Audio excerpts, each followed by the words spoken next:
Ito na ang tunay na kwento, Bea, kinuyog daw ng fans ni Alden.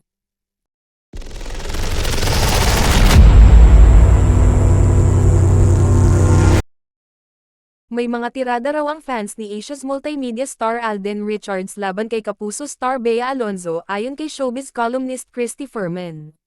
Sa latest episode kasi ng programang Christy Fair Minute nitong Biyernes ika-16 ng Pebrero, sinabi ni Christy na nahalukay daw ng fans ang dating isyu ni na Alden at Bea.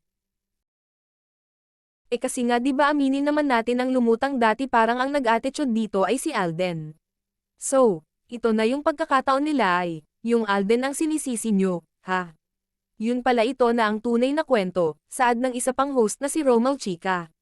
Sabi siguro, ikaw kunwari si simple-simple ka, Bea, pero iginawa-gawa mo ng isyo na ipinalabas mo pa na ikaw ang pinaghihintay.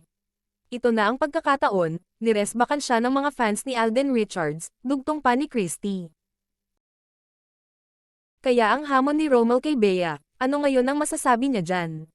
Matatandaang nauna na ring iulat sa Showbiz Orient vlog ni Christy ang tungkol sa umano'y attitude problem ng isa kina Bea at Alden na naging dahilan daw para hindi matuloy ang project ng dalawa. Samantala, sa isang hiwalay na panayam naman, inamin ni Bea na totoong nagkasamaan sila ng loob ni Alden.